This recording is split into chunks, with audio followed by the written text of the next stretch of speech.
اعوذ باللہ من الشیطان الرجیم بسم اللہ الرحمن الرحیم۔ اللہ تبارک و تعالیٰ کے نام سے شروع جو بڑا مہربان اور نہایت رحم کرنے والا ہے۔ اللہ تبارک و تعالیٰ کی بنائی ہوئی یہ کائنات اتنی پر اسرار ہے کہ اس میں ہزاروں لاکھوں عجائبات پوشیدہ ہیں جن کا عقل انسانی احاطہ نہیں کر سکتی۔ پیارے دوستو، اللہ تبارک و تعالیٰ نے انسانوں اور جنات کی تخلیق سے پہلے ایسی کئی ساری مخلوقات کو اس روئے زمین پر آباد کیا جو عجیب الخلقت اور عظیم الجثہ تھیں۔ ان مخلوقات کی شکل و صورت ایسی خوفناک تھی کہ کوئی بھی انسان ان کو دیکھنے کی طاقت نہیں رکھتا۔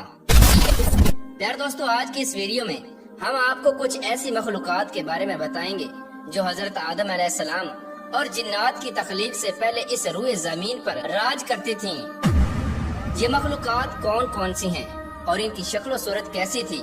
اور آج یہ مخلوقات کہاں پر ہیں؟ پیارے دوستو، ان تمام تر سوالات کے جوابات قرآن و حدیث کی روشنی میں آج کے اس ویڈیو میں ہم آپ کو بتائیں گے، لہٰذا آپ سے گزارش ہے کہ ہماری اس ویڈیو کو اینڈ تک ضرور دیکھیے گا۔ پیارے دوستو، آج کی سائنسی تحقیق کے مطابق اس کائنات کو بنے ہوئے 13.7 ارب سال گزر چکے ہیں اور اس روئے زمین کو وجود میں آئے 4.54 ارب سال ہو چکے ہیں۔ اللہ تبارک و تعالیٰ نے اس روئے زمین کو پیدا فرمانے کے بعد بہت ساری عجیب الخلقت اور خوفناک مخلوقات کو اس روئے زمین پر آباد کیا۔ یہ تمام تر مخلوقات اپنے اپنے وقت کے ساتھ ساتھ اپنی زندگی گزار کر اس روئے زمین سے ختم ہوتی چلی گئیں، پھر ایک کے بعد ایک مخلوقات اس روئے زمین پر آباد ہوتی چلی گئی، یہاں تک کہ اللہ تبارک و تعالیٰ نے جنات اور انسانوں کو تخلیق فرما دیا۔ پیارے دوستو، انہی خوفناک مخلوقات میں سے کچھ مخلوقات ایسی تھیں کہ جو سب سے زیادہ طاقتور اور شریر تھیں۔ اکثر لوگ یہ سمجھتے ہیں کہ انسانوں اور جنات سے پہلے اس روئے زمین پر کوئی بھی مخلوقات آباد نہ تھی، جبکہ یہ بات غلط ہے، بلکہ انسانوں اور جنات سے پہلے اللہ تبارک و تعالیٰ نے اس روئے زمین پر بہت ساری مخلوقات کو پیدا فرمایا۔ انہی خوفناک مخلوقات میں سے ایک مخلوق ہن اور بن بھی ہے، جن کا ذکر قرآن پاک میں اشارتاً ملتا ہے اور جن کے متعلق حضرت علامہ ابن کثیر رحمۃ اللہ تعالی علیہ فرماتے ہیں کہ جنات کو انسانوں کی تخلیق سے پہلے پیدا کیا گیا اور جنات کی تخلیق سے پہلے اس روئے زمین پر ہن اور بن نامی مخلوق آباد تھی۔ یہ مخلوق بہت ہی زیادہ خطرناک اور شریر تھی۔ جب اس مخلوق نے زمین کے اندر فتنہ فساد پھیلانا شروع کیا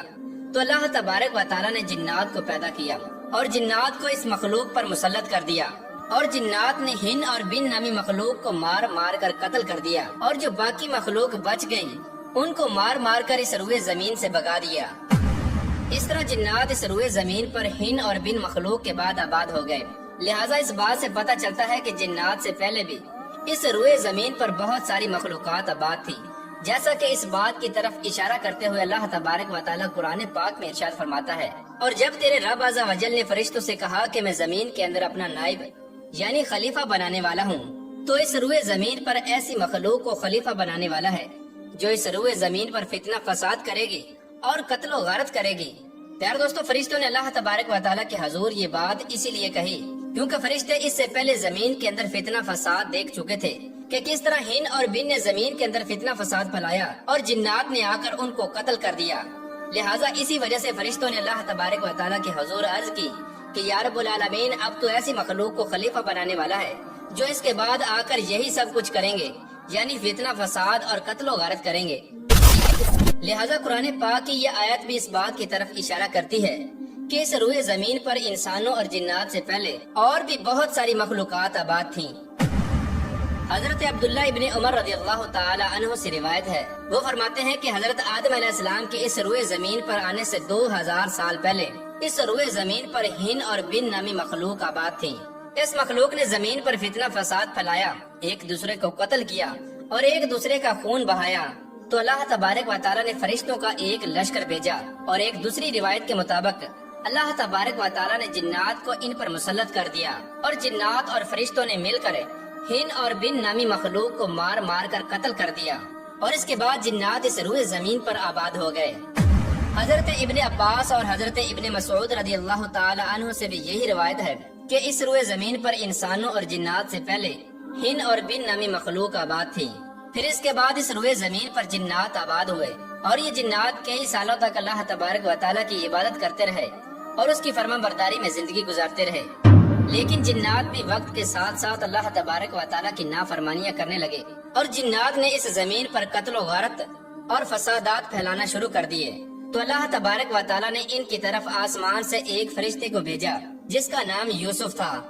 اس فرشتے نے جنات کو اللہ تبارک و تعالیٰ کی فرما برداری کرنے کا حکم دیا، لیکن جنات نے اس فرشتے کی کوئی بات نہ سنی۔ تو اللہ تبارک و تعالیٰ نے آسمان سے فرشتوں کے لشکر کو نیچے بھیجا۔ اس وقت فرشتوں اور جنات کے درمیان ایک زبردست جنگ ہوئی۔ اس جنگ کے اندر کئی جنات مارے گئے اور بالآخر فرشتے جنات پر غالب آ گئے اور فرشتوں نے جنات کو مار مار کر سمندروں اور جزیروں کے اندر قید کر دیا۔ روایات میں آتا ہے کہ اس وقت جنات اس روئے زمین پر تقریباً 1000 سال تک آباد رہے۔ پیارے دوستو، اگر بعض تاریخی کتابوں کا مطالعہ کیا جائے تو ان کے اندر کئی ساری ایسی مخلوقات کا ذکر ملتا ہے جو مخلوقات انسانوں اور جنات سے پہلے اس روئے زمین پر آباد تھیں۔ ان مخلوقات کی صورتیں عجیب و غریب تھیں۔ ان میں سے بعض مخلوقات ایسی تھیں کہ جن کے پر تھے اور یہ ہواؤں میں اڑا کرتے تھیں، اور ایک مخلوق ایسی تھی کہ جس کے 2 چہرے تھے، ایک آگے کی طرف اور دوسرا پیچھے کی طرف، اور اس مخلوق کے بہت سارے پاؤں تھے۔ اور اسی روئے زمین پر اللہ تبارک و تعالیٰ نے ایک ایسی مخلوق کو بھی پیدا فرمایا کہ جس کا جسم شیر کی طرح اور منہ ایک پرندے کی طرح، اور اس مخلوق کے لمبے لمبے بال اور اس کی دم بھی تھی، اور یہ مخلوق مکھیوں کی طرح بن بناتی تھی۔ اور اس روئے زمین پر آباد ہونے والی ایک مخلوق ایسی بھی تھی کہ جس کے دانت چھری اور خنجر کی طرح لمبے لمبے تھے اور اس کے لمبے لمبے کان تھے۔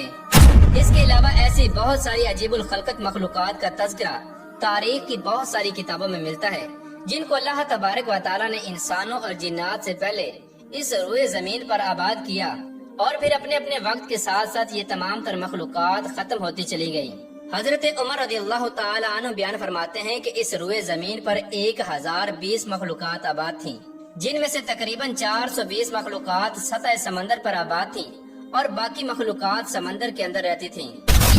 پیار دوستو، یہ باتیں سننے میں تو عجیب و غریب لگتی ہیں، لیکن اللہ تبارک و تعالیٰ کی قدرت سے بعید نہیں۔ بے شک اللہ تبارک و تعالیٰ ہر طرح کی مخلوق کو پیدا کرنے پر قادر ہے۔